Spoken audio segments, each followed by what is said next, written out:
जय हिंद दोस्तों, it is live growing India में आपका स्वागत है। चलते हैं आपका भारतीय अर्थव्यवस्था के 251 इंपॉर्टेंट क्वेश्चन रहेगा। साथ ही साथ हम इस वीडियो में कवर करेंगे 90 डेज प्लानर का 71 डेज का है, जो कि बुनियादी शब्द और इतिहास के भारत राष्ट्रीय आय और लेखांकन, सार्वजनिक हित और राजकोषीय नीति, योजना, विधि बनाम विकास, इससे संबंधित भी क्वेश्चन देखेंगे। 71, 72, 73, 75, 76, यानी लगभग 5 दिन में पूरा इकोनॉमिक्स आपका कंप्लीट हो जाएगा भारतीय अर्थव्यवस्था।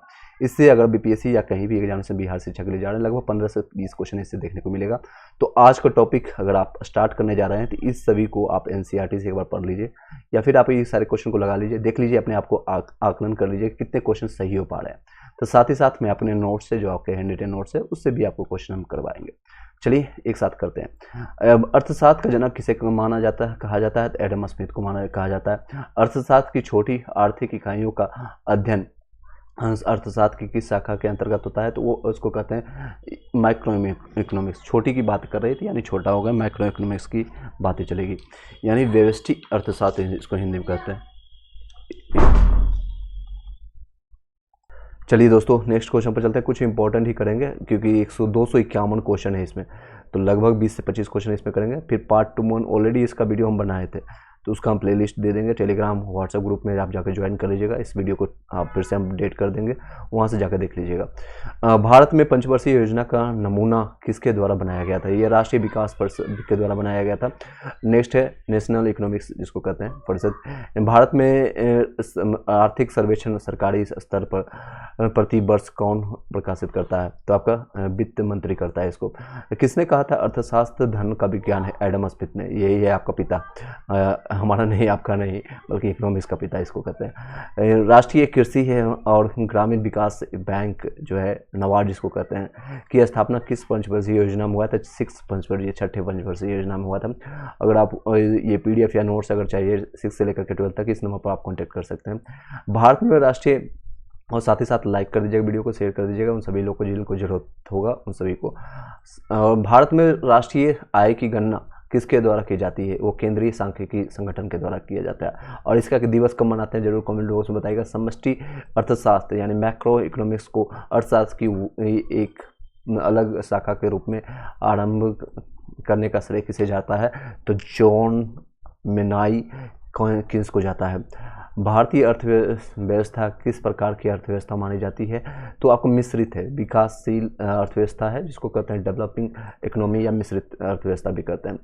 भारतीय अर्थव्यवस्था की मुख्य विशेषता क्या है? तो कृषि प्रधान, इसमें प्रधानता है, प्रति व्यक्ति न्यूनतम आय और बढ़ती बेरोजगारी, ये सारा ये मुख्य विशेषताएं ये है। नेक्स्ट है मिश्रित अर्थव्यवस्था की संकल्पना किस अर्थव्यवस्था के विचारों से प्रेरित है? तो मिश्रित जो है आपका जॉन मेनार्ड किन्स के द्वारा है। मिश्रित अर्थव्यवस्था का जो सर्वप्रथम किसी के दिमाग में उपज हुआ है, तो वो जॉन मेथाई किन्स के द्वारा। बंद अर्थव्यवस्था से क्या आशय है? बंद अर्थव्यवस्था मतलब गतिविधि ना होना, नम रुक जाना, जिसका मतलब आपने दुकान खोला और आपको कोई आमदनी हो ही नहीं रहा है, वही है। अर्थव्यवस्था में उच्च स्तरीय निर्णय लेने वाले संस्थाओं को किस क्षेत्र के अंतर्गत शामिल किया जाता है? तो पंचम क्षेत्र के अंतर्गत आते हैं। नेक्स्ट, अर्थव्यवस्था के क्षेत्र में प्रथम नोबेल पुरस्कार किस वर्ष प्रदान किया गया था? सबसे पहली बार मिला था 1969 में। और कौन ये ऐसे भारतीय जिनको इकोनॉमिक्स में शामिल किया गया? और नोबेल पुरस्कार टोटल 6 क्षेत्रों में मिलता है, और ये सबसे लास्ट में जो है स्टार्ट किया गया था इकोनॉमिक्स में 69 में। अर्थशास्त्र में नोबेल पुरस्कार प्राप्त करने वाले भारतीय के प्रथम व्यक्ति कौन थे? तो अमृत सेन थे, अमृतसर, ये बंगाली थे। भारत राष्ट्रीय आय और प्रति व्यक्ति आय एक निर्धारित स्तर से ऊपर पाई जाती है, तो ये क्या कहलाती है? विकसित अर्थव्यवस्था, डेवलप इकोनॉमी कहते हैं इसको। नेक्स्ट है अस्तरीय छेद के सिद्धांत यानी लैप्सिस फेयर का प्रतिपादन किसने किया था? एडम स्मिथ ने किया था। राष्ट्रीय विकास समिति का अध्यक्ष कौन है होता है? तो भारत का प्रधानमंत्री होता है। प्रथम पंचवर्षीय योजना किस योजना पर आधारित है? तो हैरोल्ड डवाल योजना पर है। गांधीवादी अर्थव्यवस्था यानी गांधीयन इकोनॉमी किस सिद्धांत पर आधारित है? न्याय के सिद्धांत पर। सामाजिक अर्थव्यवस्था सोशलिस्ट इकोनॉमी का जनक किसे माना जाता है? कार्ल मार्क्स को माना जाता है। नेक्स्ट है आपका क्वेश्चन, भारतीय अर्थव्यवस्था के उदारीकरण का अग्रदूत यानी बिगिनर ऑफ द लिबरलाइजेशन कहा जाता है, डॉक्टर मनमोहन को कहते हैं। ये 1991 की घटना जब है, जब अर्थव्यवस्था पूरी तरह से चरमरा गई थी। इंडिया को फिर से पुनरुद्धार करने का काम इन्हीं का द्वारा है, वित्त मंत्रालय के थे उसमें, वित्त फाइनेंशियल। किस पंचवर्षीय योजना में आर्थिक विकास दर जो है सबसे कम रहा है? तो वह तीसरी पंचवर्षीय योजना में सबसे कम रहा है। और ये घटना घटी थी, उसमें क्या चेन घटना हुई थी और उसके बाद अकाल भी पड़ा था, ये सारे घटनाओं के कारण इसमें सबसे कम हुई थी। विवाद से विश्वास योजना किससे संबंधित है? तो विवादित कर राशि का भुगतान करने से। भारतीय बजट का प्रणेता father of budget of in India किसे माना जाता है? जेम्स विल्सन को माना जाता है। भारत का प्रथम बजट कब प्रस्तुत किया गया था? तो आपको पहली बार जो प्रस्तुत किया गया था 18 फरवरी 1860 को, ठीक है। ये जब आज़ादी मतलब नहीं हुए थे, इंडिया आज़ाद नहीं हुई थी, तो गुलाम भारत में भी हुआ था। नेक्स्ट है, भारतीय संविधान सरकार को किस अनुच्छेद के अंतर्गत सार्वजनिक बजट बनाने के आधिकारिक प्रदान किया गया था? अनुच्छेद 112 के तहत है। स्वतंत्र भारत का प्रथम बजट किसके द्वारा पेश किया गया था? तो डॉक्टर R.K. प्रश्नमुखम सेट्टी के द्वारा किया गया था। भारत में बजट किस तिथि को प्रस्तुत की जाती है? प्रति वर्ष 1 फरवरी को किया जाता है। भारत की प्रथम पूर्वकालिक महिला वित्त मंत्री कौन थी? तो निर्मला सीतारमण इससे पहले थी। चलिए आज ही इससे करते हैं, बाकी का रिमेनिंग क्वेश्चन आपको नेक्स्ट वीडियो में मिल जाएगा। अभी मेन टॉपिक पर चलते हैं। आपका थोड़ा सा कॉन्सेप्ट, थोड़ा सा जो नॉर्मल क्वेश्चन आते हैं उससे आपको आइडिया लग गया होगा। बाकी क्वेश्चन हम कर देंगे। आपको PDF नोट्स आपको टेलीग्राम चैनल पर मिल जाएगा, वहाँ पर ले लीजिएगा। ये क्वेश्चन है, अब टॉपिक्स आपका बुनियादी शब्द है इतिहास, मतलब कि नॉर्मल जो इंट्रोडक्शन है उससे संबंधित है, इसी से संबंधित एक क्वेश्चन यहाँ पर भी पूछे जाएंगे।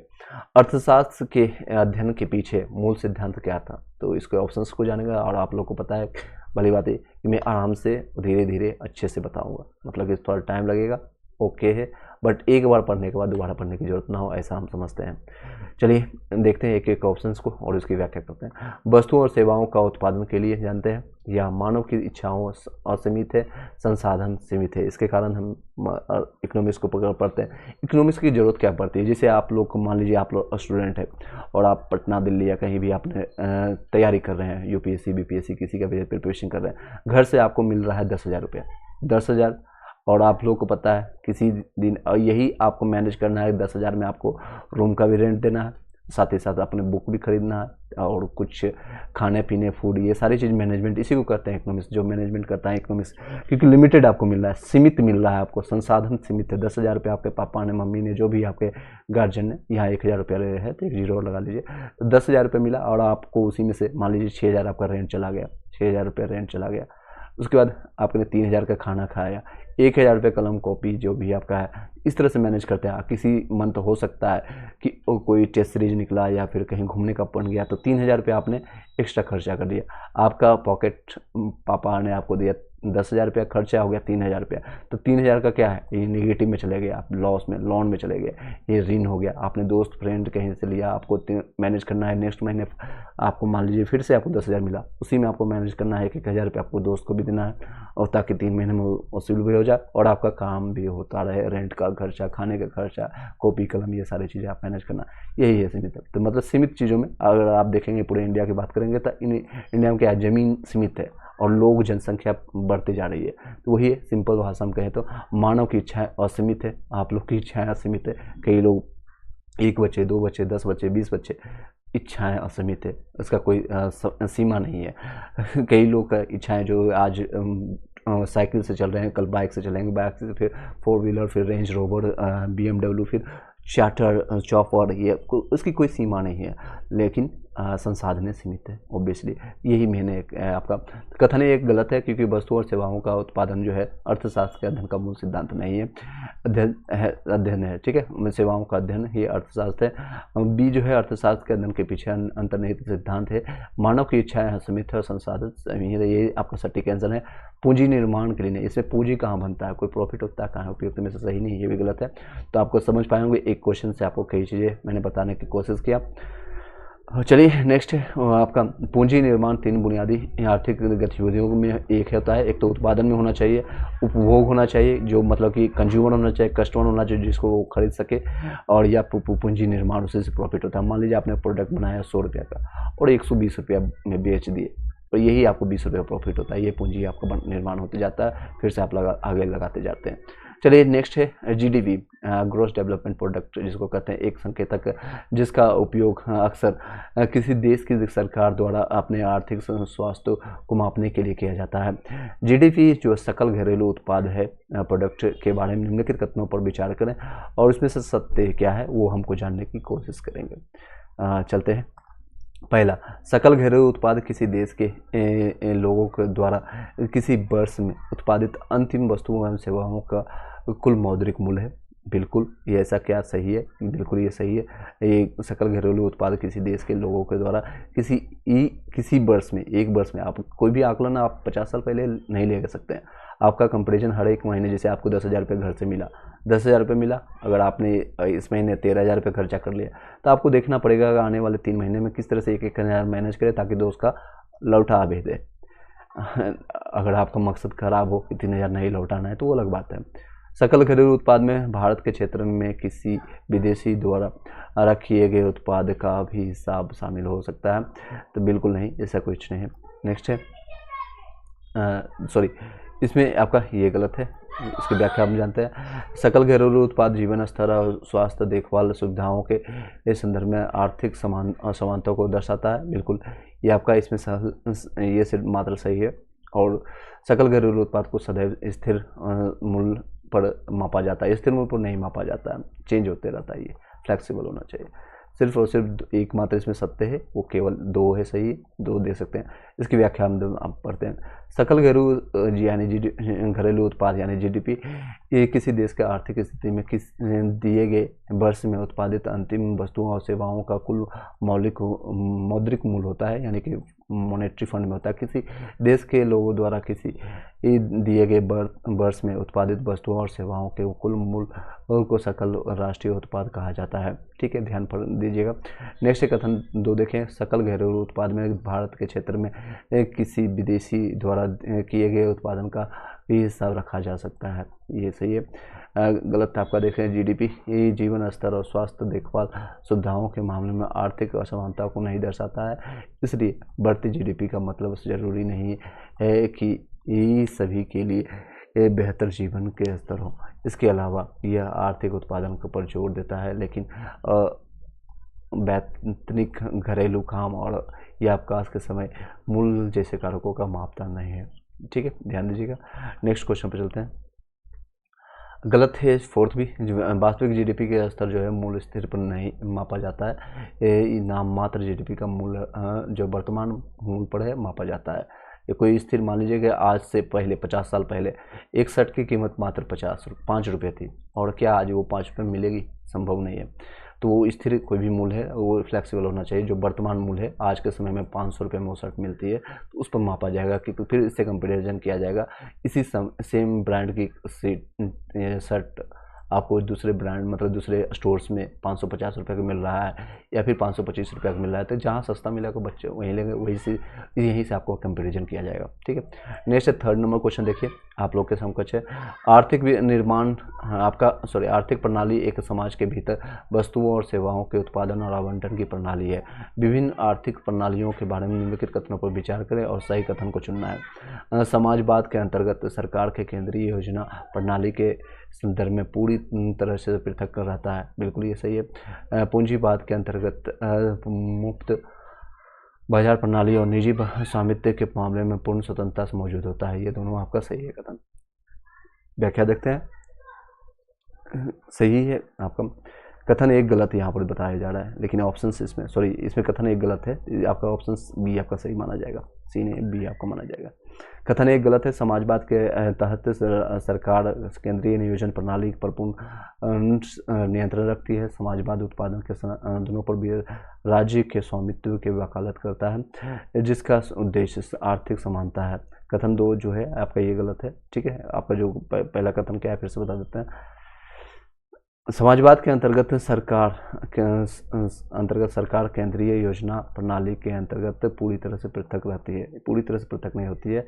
समाजवाद के अंतर्गत केंद्रीय नियोजन प्रणाली पूर्ण स्वतंत्र होता है। पर पूर्ण नियंत्रित होता है, उस पर डिपेंडेंट होता है। समाजवाद उत्पादन के साधनों पर राज्य के स्वामित्व की वकालत करता है, जिसका उद्देश्य आर्थिक समानता होती है, आर्थिक समानता। नेक्स्ट है पूंजीवाद के तहत एक मुक्त बाजार प्रणाली और निजी स्वामित्व के मामले में पूर्ण स्वतंत्रता मौजूद है। पूंजीवाद व्यक्तिगत उद्यम और बाजार संचालित अर्थव्यवस्था की वकालत करता है। थोड़ी इसमें हार्ड वर्ड है, अगर आपको बेसिक कॉन्सेप्ट नहीं होगा तो आपको 2 से 3 बार सुनिए, यहीं से आपको कॉन्सेप्ट क्लियर हो जाएगा, समझ जाएंगे। चलिए, भारतीय आर्थिक बाजार में विभिन्न प्रकार के वस्तुओं के संबंध में निम्नलिखित कथनों पर विचार करना है और सही का कोड उसमें आपको चिन्हित करना है। तो देखते हैं कौन सा इसमें सही का। और बेमेल आपका बेलेन वस्तुएं विलासिता की वस्तुएं हैं जिसकी कीमत बढ़ने पर मांग भी बढ़ती है। ये आपका क्या गलत है? बिल्कुल, अगर कोई भी बेमेलेन वस्तु है जो इसकी विलासिता की ज़रूरत है, अगर मार्केट में ज़रूरत है और तो उसकी कीमत ऑब्वियसली बढ़ेगी। गिफेल वस्तुएं गैर विलासिता वस्तु हैं जिसकी कीमतें बढ़ने पर मांग कम हो जाती है। जिसकी कीमत अगर बढ़ गई, मान लीजिए उसको आदमी आपको ज़रूरत ही नहीं, मान लीजिए आपको आज लिक्विडिटी दारू की बात करें और आप पीते नहीं हैं, उसका प्राइसेस बढ़े घटे या क्या फ़र्क पड़ता है, मतलब उसकी ज़रूरतें नहीं होगी तो उसका दाम क्या है, ऑब्वियसली घटता जाएगा और वही उसकी डिमांड बढ़ेंगे। जैसे कोविड के सामने आपने देखा होगा, न्यूज़ में भी आपने सुना होगा, दिल्ली में जैसे लिक्विडिटी ओपन किया गया था 5-5 किलोमीटर तक उसके लाइन लगे थे, उसके दाम भी बढ़े थे और आज भी बिहार में ये देखते हुए। नेक्स्ट है आपका बेलेन्स और वीफेल दोनों वस्तुएं मांग के नियम पर पालन करता है, तो ये भी दोनों आपका सही है। सेकेंड और थर्ड आपका दोनों गलत है, ठीक है, दोनों गलत है। पहला देखते हैं एक एक चीज़ है इसके। बेलेन्स समान विलासिता के समान है जिसकी कीमत बढ़ने पर मांग बढ़ती है। उदाहरण के लिए डिजाइनर हैंडबैग और आईफोन, इसकी क्या है, डिमांड बढ़ने के कारण, यानी इसकी अगर ज़रूरत ज़्यादा होती है, विलासिता ज़्यादा होती है तो इसकी कीमत भी बढ़ती जाती है। दूसरा भी आपका गलत है कि विभिन्न वस्तुएं गैर विलासिता वाली वस्तुएं हैं जिनकी कीमत बढ़ने पर मांग बढ़ती है। उदाहरण के लिए ब्रेड आपका है। नेक्स्ट है बेलेन्स और वीफेल्स दोनों वस्तुएं की मांग के नियम पर पालन नहीं करती है। मांग का नियम कहता है कि कीमत बढ़ने पर किसी वस्तु की मांग कम हो जाती है। चलिए नेक्स्ट है मूल ह्रास निम्नलिखित में से किससे संबंधित है। मूल ह्रास आपको किससे, किसी भी अचल परिस्थितियों के मूल अधूल जो मूल में है, जो उद्धृत मूल में कमी होना। मूल ह्रास मान लीजिए कि क्या है, जो मार्केट प्राइस आपका MRP जिसको रहता है, मैक्सिमम रिटेल प्राइस जिसको कहते हैं, उसमें अगर समय के साथ टूट फूट के कारण, उत्पादन के कारण कीमत में होने वाली कमी है, यह कम हुआ मूल वो कंपनी के आय विवरण के व्यय के रूप में दर्ज किया जाता है, जिससे लेखा अवधि के दौरान परिसंपत्ति के उपयोग की वास्तविक लागत को दर्शाने में मदद मिलती है। नेक्स्ट है आपका GDP गणना के व्यय विधि में GDP की गणना अर्थव्यवस्था के 4 क्षेत्रों द्वारा वस्तुओं और सेवाओं के खरीद में किए गए व्यय को जोड़कर की जाती है। निम्नलिखित में से कौन व्यय विधि द्वारा GDP गणना का एक हिस्सा है। तो GDP का कौन एक हिस्सा है, तो जानते हैं GDP का हिस्सा में सीधे आंसर पर चलेंगे टाइम न वेस्ट करते हुए। क्या आपका सरकारी अंतरिम उपभोग है, निजी निवेश व्यय है, या द्वितीयक बाजार में शेयरों को और बांडों की खरीद है, अंतरंग उदाहरण है, यह मध्यवर्ती वस्तुएं पर व्यय है। तो इसका आपका बी ऑप्शन से इसका केवल 2 इसमें सही है। सत्य बताते हैं कौन कौन है। तो आपका निजी अंतरिम उपभोग की वाली भाग है GDP का, सरकारी अंतिम उपयोग व्यय है, निजी निवेश व्यय है और निर्यात और आयात है। चलिए नेक्स्ट क्वेश्चन पर। घरेलू क्षेत्र वह आर्थिक क्षेत्र है जो सरकार द्वारा प्रशासित होता है, जिसके भीतर व्यक्तियों, वस्तुओं और पूंजी का मुक्त संचालन होता है। भारत के घरेलू क्षेत्र निम्नलिखित में से कौन सा शामिल नहीं है, तो बताना है कौन सा शामिल नहीं है। आपका देश के राजनीतिक सीमाएं जिसके उसके प्रादेशिक जल और जहाज, ये बिल्कुल शामिल है GDP में। भारतीय नागरिकों द्वारा संचालित विमान और मछली पकड़ने का वाले जहाज, ये भी शामिल है। भारत के राज्य क्षेत्र में विदेशी सरकारों द्वारा दूतावास, वाणिज्य दूतावास, विदेशी सरकारों द्वारा, अगर विदेश के द्वारा कोई IFS आपको या फिर मतलब फॉरेन सर्विसेज वाला कोई बैठा हुआ है तो उससे हमारा क्या रिलेशन है, उससे कोई रिलेशन नहीं है। तो आपका C ऑप्शन है। भारत के क्षेत्र में विदेशी सरकारों द्वारा के दूतावास, वाणिज्य दूतावास विदेशी सरकारों के घरेलू क्षेत्र के अंतर्गत आते हैं। विदेशों में स्थित भारतीय दूतावास और वाणिज्य दूतावास भारत के घरेलू क्षेत्र के अंतर्गत आते हैं। और भी किसी देश के घरेलू क्षेत्र में निम्नलिखित शामिल है। देश का प्रादेशिक जल है।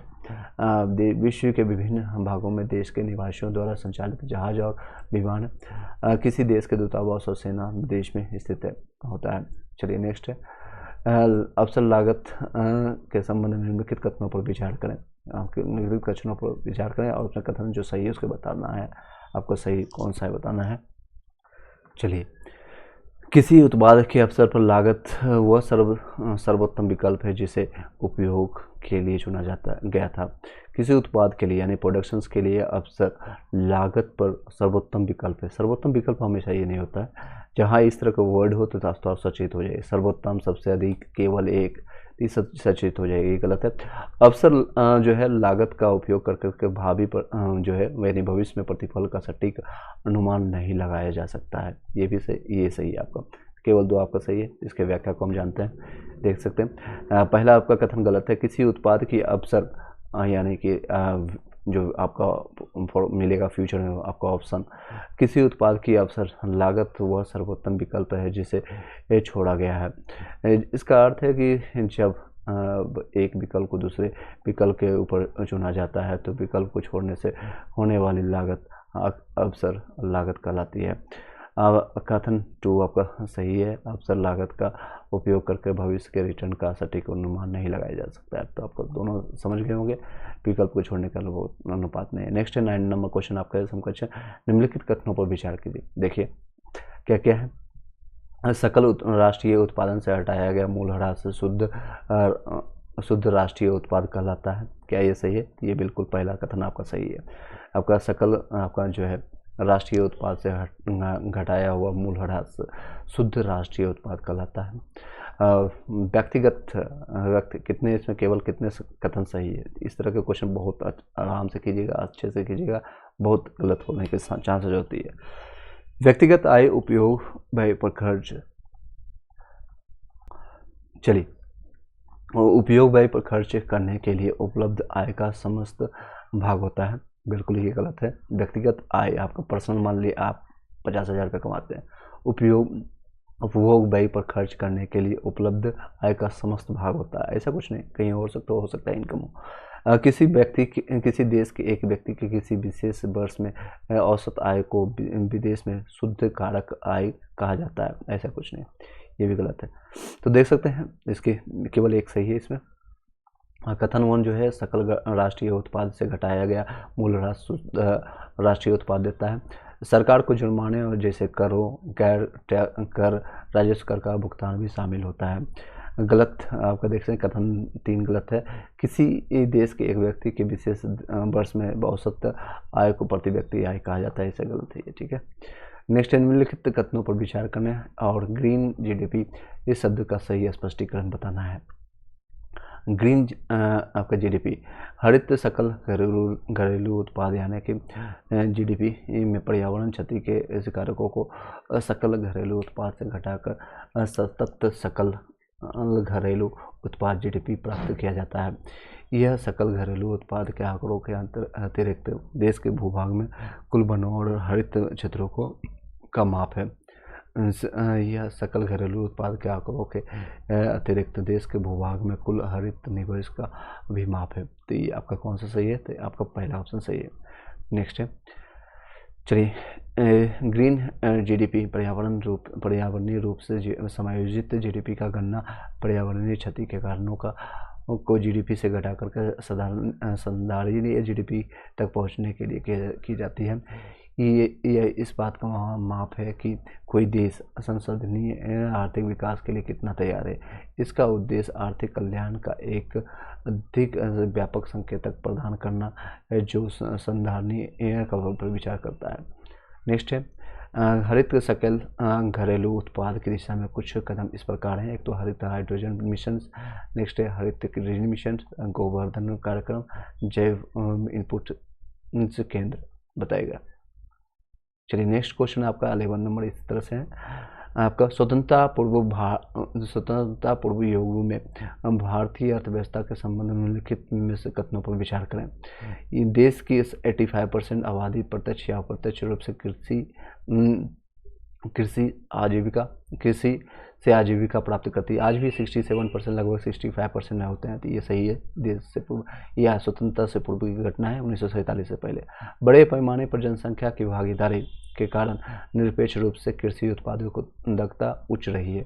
उत्पादकता बड़े पैमाने पर जनसंख्या की भागीदारी के कारण, जनसंख्या जब भी वृद्धि होगी तो इस तरह से भागीदारी के कारण निरपेक्ष रूप से कृषि उत्पादकता उच्च रहेगी। ऐसा कुछ नहीं है, ऐसा कुछ भी नहीं है। अंग्रेजों द्वारा भारत में व्यवस्थित रूप से औद्योगिकरण की रीति अपनाई गई है, ये आपका सही है। चलिए, इसमें से केवल 2 आपका सही है। नेक्स्ट, स्वतंत्रता पूर्व युग में भारतीय अर्थव्यवस्था के संबंध में निम्नलिखित कथनों पर विचार करें और से कथन सही कितने हैं वो आपको जानने की कोशिश करेंगे। Tata iron and steel company limited, जिसको कहते हैं, की स्थापना उस वर्ष हुई जब कांग्रेस कट्टरपंथी और नरमपंथी में विभाजित हो गई थी। तो कट्टरपंथी और नरमपंथी में कब विभाजित हुआ, आप कमेंट बॉक्स में बताइएगा। तो आपका 1907 में आपका हुआ था, 1907 में सूरत अधिवेशन, 1907 में। तो ये कमेंट आपका पहला ऑप्शन सही है, ठीक है। भारत का आधे से अधिक विदेशी व्यापार ब्रिटेन तक सीमित था, उसमें ये भी सही है। हमारे देश के 2 भाग में विभाजन से जूट उद्योग का प्रतिकूल प्रभाव पड़ा, ये आपका तीनों सही है, ठीक है। उपयुक्त में सही टी आपका ऑप्शन है।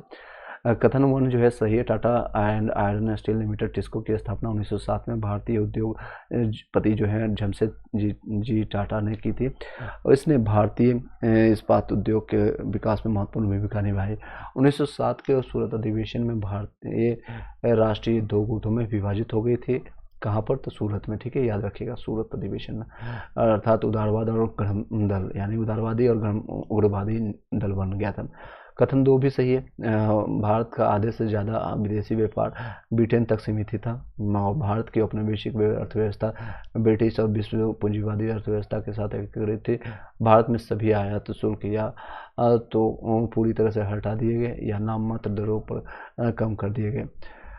नेक्स्ट, कथन 3 सही है। हमारे देश के 2 हिस्सों में बंटवारे का जूट उद्योग पर प्रतिकूल प्रभाव पड़ा। जूट उत्पादन के अंतर्गत आने वाले अधिकांश क्षेत्र पूर्वी पाकिस्तान में चला गया, चलिए नेक्स्ट है, जूट जहाँ तक कहाँ है, तो आपका पाकिस्तान में चला गया। निम्नलिखित में से कौन सा मानव पूंजी निर्माण का समर्थन करता है, तो मानव पूंजी निर्माण किसका समर्थन करता है, तो शिक्षित आपका शिक्षक ज्ञान प्रदान करके छात्रों के बौद्धिक विकास को बढ़ावा देना, यही आपका करता है। देखिए और भी ऑप्शन, कार्यस्थल पर लैंगिक समानता सुनिश्चित करने से क्या इसमें आपको मानव पूंजी निर्माण होगा, नहीं होगा। उन्नत मशीनरी और तकनीकी अवसंरचना से नहीं होगा। संचार एवं परिवहन से भी नहीं होगा। बल्कि शिक्षित शिक्षक ज्ञान प्रदान करके छात्रों के बौद्धिक विकास को अगर बढ़ावा देता है तो इससे नो डाउट आपको मानव पूंजी, मानव एक खुद एक ह्यूमन रिसोर्स होता है, ह्यूमन जिसे कहते हैं HR, आपका ह्यूमन रिसोर्सेज होता है। अगर वो पढ़ा लिखा इंसान है, मान लीजिए आपके 2 बच्चे हैं, एक पढ़ा लिखा है, एक अनपढ़ गवार है, तो कौन सा आपके लिए हेल्पफुल रहेगा? पढ़ा लिखा है और जॉब भी कर रहा है, तो ऑब्वियसली जो जॉब कर रहा है, जो एजुकेटेड है, वो आपके घर के लिए एक ह्यूमन रिसोर्सेज है, एक अच्छा है। और वही अनपढ़ गवार एक दूसरा बच्चा जो कुछ भी नहीं करता है और हमेशा दारू पीता है या फिर आपके पैसे उड़ाते हैं, तो वो एक तरह से क्या है, घर के लिए हानिकारक है। उसी तरह से देश के लिए मान सकते हैं जितने भी बेरोजगार हैं, जनसंख्या 50 करोड़, 100 करोड़, 200 करोड़, जितनी भी जनसंख्या 140 करोड़ में लगभग जनसंख्या अभी देखेंगे 60% यूथ का है। और कितने लोगों को जॉब मिला है, प्राइवेट है, गवर्नमेंट में, कहीं भी नहीं। कई लोग ऐसे जो बेरोजगार घूम रहे हैं, अशिक्षित है या उनमें स्किल की कमी है, तो वो एक तरह से देश के लिए हानि है, सिर्फ हानि है, सिर्फ खाते पीते। मानव पूंजी निर्माण जो है सामूहिक कौशल और ज्ञान है जो सामाजिक कल्याण के साथ साथ आर्थिक उत्पादकता को बढ़ाता है। विश्व बैंक के सतत भी आर्थिक विकास के लिए मानव पूंजी में निवेश के महत्व की वकालत करने के लिए मानव पूंजी सूचकांक की शुरुआत की गई थी। नेक्स्ट क्वेश्चन पर चलते हैं, 14 नंबर क्वेश्चन। GDP डिफ्लेटर के संबंध में निम्नलिखित कथनों पर विचार करें, तो क्या कथन है जानते हैं। जीडीपी डिफ्लेटर उपभोक्ता मूल्य सूचकांक है या थोक मूल्य सूचकांक की तुलना में मुद्रास्फीति का अधिक व्यापक माप है। बिल्कुल सही। जीडीपी डिफ्लेटर सभी वस्तुओं की कीमतों को दर्शाता है, ऐसा कुछ नहीं। ऐसा चाहे वो घरेलू हो और स्तर पर हो, उत्पादित हो या अंतर्राष्ट्रीय, ऐसा कुछ नहीं है। इसमें पहला कथन सही है, फर्स्ट कथन सही है, दूसरा गलत है। ठीक है, सी ऑप्शन आ जाएगा। देख सकते हैं जीडीपी डिफ्लेक्टर केवल घरेलू स्तर पर वस्तुओं और सेवाओं की कीमतों को दर्शाता है, सिर्फ घरेलू, अंतर्राष्ट्रीय स्तर पर नहीं दर्शाता है। ठीक है, दोनों स्तर पर। इसमें विदेशी वस्तुओं को और सेवाओं को खपत शामिल नहीं है। नेक्स्ट क्वेश्चन पर चलते हैं 15 नंबर। ग्रीन वाशिंग रणनीति के संबंध में निम्नलिखित कथनों पर विचार करें, इसके संबंध में सभी विकल्पों को चिन्हित करें। चलिए देखते हैं। यह आर्थिक क्षेत्र में हरित जीडीपी जैसी हरित प्रथाओं को अपनाने की रणनीति है, ऐसा कुछ नहीं। यह घरेलू अपशिष्ट जल संरक्षण की एक रणनीति या ग्रीन जल के पुनः उपयोग के विचार को बढ़ावा देती है। यह आपका व्यवसायों द्वारा विकसित की गई एक रणनीति जिसका उद्देश्य लोगों को यह सोचने के पर मजबूर करता है या करना है उसके उत्पादों का पर्यावरण पर वास्तविक परिवेश कहीं अधिक प्रभाव पड़ता है। तो ये आपका सी ऑप्शन सही है। ग्रीन या ग्रीन शिपिंग व्यवसाय द्वारा विकसित की गई एक रणनीति है जिसका उद्देश्य लोगों को यह सोचना है कि उनके उत्पादों का वास्तविक परिदृश्य की तुलना में पर्यावरण पर अधिक प्रभाव पड़ता है। यह एक सफल विपणन रणनीति के साथ एक बेईमान बिक्री रणनीति है। नीचे दो कथन दिए गए हैं जिनमें एक को आप मान सकते हैं, देख सकते हैं। असंतुलित विकास उन अविकसित देशों में अधिक प्रचलित है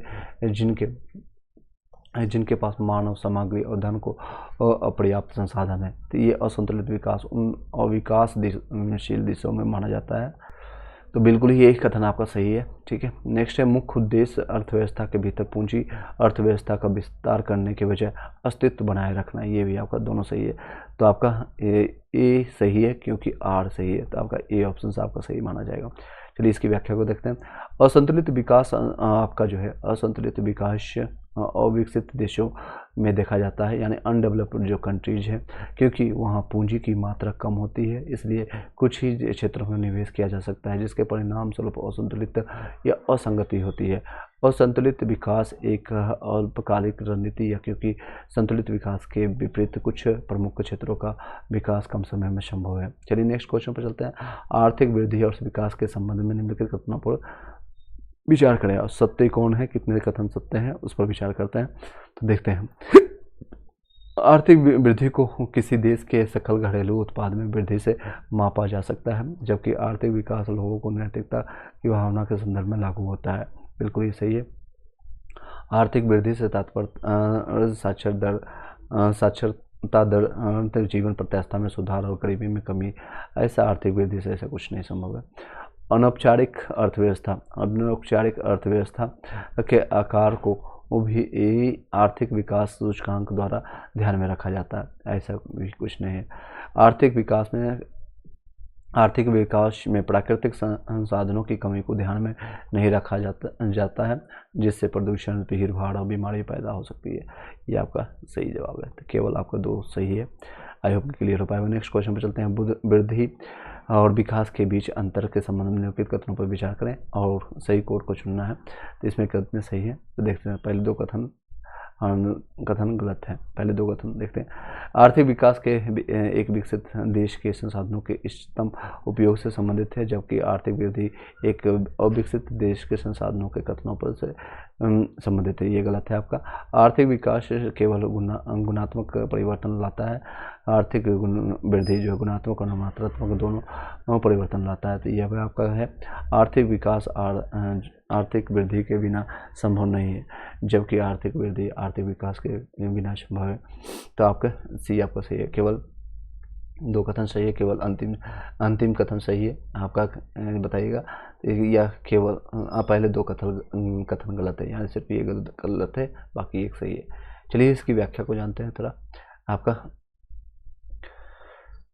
देखिए, आर्थिक विकास एक विकसित देश के संसाधनों के उपयोग से संबंधित है, जबकि आर्थिक वृद्धि एक विकसित देश के संसाधनों के इष्टतम उपयोग से संबंधित है। एक अवधारणा के रूप में वृद्धि विकसित देशों से संबंधित है, जबकि विकास अविकसित देशों से संबंधित है। कथन आपका 2 भी गलत है और 3 सही है। आर्थिक विकास गुणवत्ता और मात्रात्मक दोनों परिवर्तन लाता है। व्यापक अवधारणा और आर्थिक वृद्धि केवल मात्रात्मक परिवर्तन लाती है। संकीर्ण अवधारणा, इससे आर्थिक विकास के बिना आर्थिक वृद्धि संभव है, लेकिन आर्थिक वृद्धि के बिना आर्थिक विकास असंभव है। नेक्स्ट क्वेश्चन पर चलते हैं। अमर्त्य सेन के क्षमता दृष्टिकोण में समान रूप से प्राप्त की जाने वाली स्वतंत्रता और विशेष रूप से कार्य करने की क्षमताओं पर ध्यान केंद्रित करना शामिल है। इसके बारे में निम्नलिखित कथनों पर विचार करें। कौन सा कथन है? एक कार्य प्रणाली एवं क्षमता दृष्टिकोण एक का प्रमुख भाग है। बिल्कुल। कार्यों का संयोजन, ये भी सही है। कार्यशीलता उन कार्यों का समूह है जो लोग करते हैं, जबकि क्षमता अवसर के विचार और उनकी भावनात्मक स्वतंत्रता से संबंधित है। तो आपका तीनों उपयुक्त में सही है। ठीक है। नेक्स्ट है, और ये लास्ट क्वेश्चन रहेगा, उसके बाद हम टोटल इसमें 70 क्वेश्चन है, बाकी नेक्स्ट वीडियो में हम करेंगे। निम्नलिखित में से केस स्टडी पर विचार करें, निम्नलिखित विकल्पों को चिन्हित करें। 2 भूखे लोग जिन्हें ठीक से पोषण नहीं मिल रहा है। एक इथोपिया में अकाल का शिकार है, दूसरा व्यक्ति तिब्बत पर कब्जे के विरोध में वाशिंगटन में चीनी दूतावास के सामने भूख हड़ताल पर है। सही कोड का चयन करें। तो क्या करना है आपको? पूर्व की स्थिति कामकाज से संबंधित है, जबकि बाद की स्थिति क्षमता से संबंधित है। तो आपका ए ऑप्शन इसका सही है। ठीक है। पूर्व की जो आप फिर से देख लीजिए, 2 जो भूखे लोग हैं जिन्हें ठीक से सुपोषण नहीं मिल रहा है। एक इथियोपिया के में अकाल का शिकार है, दूसरा व्यक्ति जो है तिब्बत का ऊपर कब्जे के विरोध में वाशिंगटन में चीनी दूतावास के सामने भूख हड़ताल पर है। तो इसके पास अगर क्षमता रहती तो छीन लेता। उसके बाद क्या है, पहले में क्या है, उसकी क्षमता के सूए यानी कि अगर वो रहता तो लड़के ले लेता। दूसरे में पूर्व की स्थिति में कामकाज में स्थिति में, ठीक है, पोषण ठीक से नहीं मिल रहा है वो ढंग से। तो पूर्व की व्यक्ति जो है इथियोपिया में अकाल का शिकार है, अच्छी तरह से पोषित होने की ये क्षमता का अभाव है, जो क्योंकि उसके पास खाने की पर्याप्त संसाधन नहीं है और उसके पास अच्छी तरह से पोषित और भूख से मुक्त होने की क्षमता या स्वतंत्रता विकल्प का अभाव है। दूसरे व्यक्ति जो वाशिंगटन में चीनी दूतावास के सामने भूख हड़ताल ने भूख रहने का विकल्प चुना है, इसलिए वह इस कार्य करने में सक्षम है। चलिए नेक्स्ट है, चलिए आप दोनों समझ पाए होंगे जो नेक्स्ट क्वेश्चन करेंगे आने वाले समय में। All the best and stay blessed और लाइक शेयर एंड सब्सक्राइब करने के लिए भूलिएगा मत। Thank you so much, have a nice day.